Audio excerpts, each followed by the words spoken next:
Gold की RJ रेखा के काव्य संग्रह मुझसे कहते तो का भव्य लोकार्पण संपन्न हुआ। सुप्रसिद्ध रेडियो जॉकी, वॉइस आर्टिस्ट और टीवी एंकर आरजे रेखा के प्रथम कविता संग्रह मुझसे कहते तो का लोकार्पण India international centre seminar hall के सभागार में संपन्न हुआ।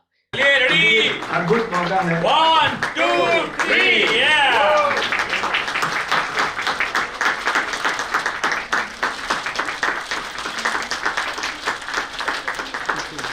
तो ऐसे पकड़ लीजिए। विभिन्न विषयों को अपने में समेटे 70 महत्वपूर्ण कविताओं से सजे संकलन का लोकार्पण फिल्म, मीडिया और साहित्य जगत के प्रतिष्ठित व्यक्तित्वों ने किया। समारोह में विशिष्ट अतिथि के रूप में जाने माने फिल्म अभिनेता और रंगकर्मी राकेश बेदी, मारवाह स्टूडियो नोएडा के चेयरमैन संदीप मारवाह, वरिष्ठ साहित्यकार लक्ष्मी शंकर वाजपेयी, सुप्रसिद्ध कवि पंडित सुरेश नीरव, शिक्षाविद कवि एवं उद्भव संस्था के चेयरमैन डॉक्टर विवेक गौतम और लेखक, अभिनेता एवं निर्देशक जाहिद एम शाह मंच पर उपस्थित थे। एफएम गोल्ड और बीबीसी से जुड़ी आरजे रेखा ने अपनी आवाज और उपस्थिति दुनिया के अनेक महत्वपूर्ण आयोजनों और उत्पादों के प्रचार प्रसार में दी है। उनकी कविताओं के संदर्भ में भी उपस्थित साहित्यकारों का स्पष्ट मत था कि उनमें एक अच्छी कवयित्री बनने के तमाम गुण और विद्यमान हैं और उन्हें निरंतर लिखना जारी रखना होगा। तो मैं सभी का हार्दिक दिल से स्वागत करता हूँ और मैं चाहूँगा मुझे सभी का इंट्रोडक्शन देने का काम सौंपा गया है। मुझे नहीं लगता कि यहाँ पे कोई भी ऐसा है जिसको इंट्रोडक्शन की जरूरत है। मशहूर writer and director mister ZM Shah ji, भारतीय सिनेमा के अभिनय सम्राट स्वर्गीय दिलीप कुमार साहब ने जाहिद एम शाह को बतौर राइटर डायरेक्टर टीवी सीरियल अल्लाह मेरी तौबा 2002 में ब्रेक दिया। इन्होंने बहुत से दूरदर्शन धारावाहिकों का लेखन निर्देशन किया। टप टप टोपी टोपी इनका प्रसिद्ध शो था। ये 10 साल जी सलाम से निर्माता के रूप में जुड़े रहे और बहुत से कामयाब शोज जिन्नात, सफर जियारत, सुन्नते रसूल, वारिस इत्यादि का निर्माण किया। इनका अभिनय सफर रंगमंच गुरु श्री रंजीत कपूर के साथ 1999 में टेलीफिल्म कव्वा चला हंस की चाल के साथ हुआ और यह यात्रा आज भी जारी है। इनकी वॉचो डिश टीवी पर सुपरहिट वेब सीरीज जौनपुर कामयाबी के पहले पायदान पर है, जिसमें इन्होंने एक घाघ राजनेता तैयब कुरैशी की भूमिका अदा की है।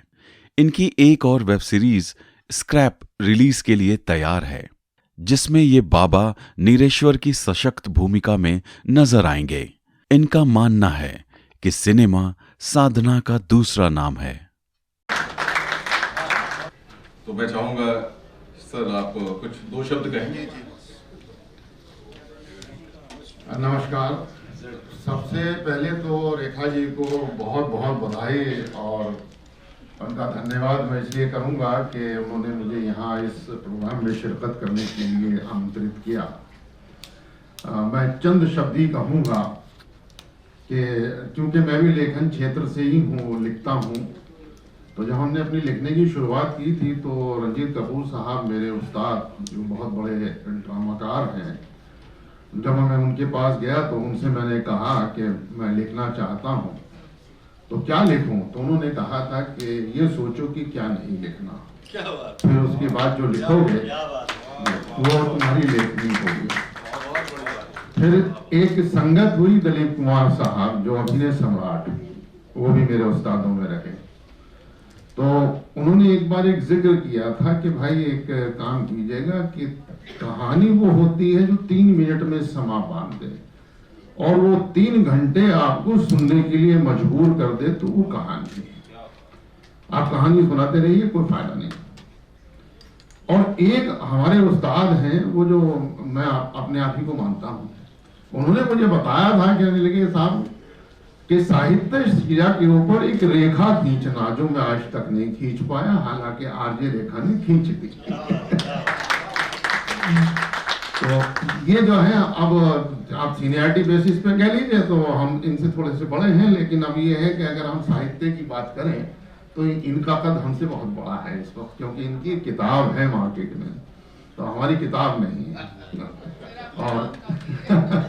तो मेरी बहुत बहुत शुभकामनाएं इनके लिए, और मुझे बड़ी खुशी है। मैंने इनकी किताब अभी पढ़ी नहीं है, जिस वक्त पढ़ूंगा फिर उसके ऊपर विस्तार से हम लोग चर्चा करेंगे, और मैं उम्मीद करूंगा कि आने वाले बहुत जल्द हम दूसरी किताब के विमोचन पर हम यहाँ पर उपस्थित होंगे, और इसी के साथ इनकी समृद्धि के लिए, इनकी तरक्की के लिए, इनके स्वास्थ्य के लिए और इन तमाम चीज़ों की दुआओं के साथ मैं इनको एक बार फिर मुबारकबाद देता हूँ। जय हिंद, वंदे मातरम। दोस्तों, मैं Zahid M Shah, content writer, actor. आज दिल्ली आने का मौका लगा और दिल्ली के अंदर इतना बढ़िया फंक्शन अटेंड करने का मौका मिलेगा ये मैंने सोचा भी नहीं था। और यहाँ पर आकर के जो पुराने दोस्त मिले, राकेश वेदी साहब थे, संदीप मारवा साहब थे और सुरेश नीरव जी, यहाँ पर ऐसी महान शख्सियतों से आज मुलाकात हुई। और इसका जो श्रेय है वो गहलोत साहब को जाता है, जो महानगर मेल वाले हैं, जिन्होंने मुझे यहाँ आने का आमंत्रण दिया, और मैं उनको तहे दिल से उनका धन्यवाद देता हूँ। शुक्रिया अदा करता हूँ अपना राजू वोरा जी का, हमारे जो सीनियर जर्नलिस्ट हैं। और मुझे मालूम हुआ कि यहाँ पर जो ये इस वक्त प्रोग्राम था, ये था आरजे रेखा की एक नई पुस्तक आई है, या नई कहें या पहली कहें, मेरे ख्याल शायद पहली ही पुस्तक है। मुझसे कहते तो, बहुत ही खूबसूरत नाम, मुझसे कहते तो। इसके अंदर एक शिकायत भी है और एक इल्तजा भी है, दोनों ही चीज़ें इसके अंदर। बहुत मुश्किल होता है कि किसी के अंदर सवाल भी हो और उसी के अंदर एक शिकायत भी हो। तो बहुत खूबसूरत नाम। और यहाँ आकर के जो उनकी कविता संग्रह जो उनका है, मुझसे कहते तो, उसके बारे में मुझे कोई ख़ास जानकारी इसलिए नहीं है क्योंकि ये किताब मेरे सामने अभी आई है। अभी मैं इसका मुताला करूँगा, इसको पढ़ूँगा, पढ़ने के बाद हो सकता है कि मेरी राय कुछ और हो, मुख्तलिफ राय हो उसके बारे में। लेकिन ये है कि मैं उनको शुभकामना देना चाहता हूँ कि जैसे मैं खुद एक लेखक हूँ, अभी तक मैंने साहित्य की शिला के ऊपर कोई रेखा नहीं खींची है, लेकिन ये हमारी छोटी बहन रेखा आरजे रेखा, इन्होंने साहित्य के क्षेत्र में ये साहित्य शिला के ऊपर एक दस्तखत कर दिए हैं। अब ये कितने मजबूत दस्तखत हैं ये तो आने वाला वक्त ही बताएगा, और मैं उम्मीद करता हूँ और ऊपर वाले से दुआ करता हूँ कि ये दस्तखत बहुत मजबूत हों, इतने ज़बरदस्त सीमेंटेड हों कि आने वाली जो नस्लें हैं उनको इससे प्रेरणा मिले। तो हम चाहते हैं, और अभी मैं पढ़ने के बाद देखता हूँ कि कैसे क्या होगा, कैसे उसके बाद मैं आपको अपनी राय दूंगा। और बहुत बहुत शुभकामनाएं रेखा जी को, आरजे रेखा को, कि वो उनको उनकी ये किताब बहुत सफल हो। जय हिंद, वंदे मातरम।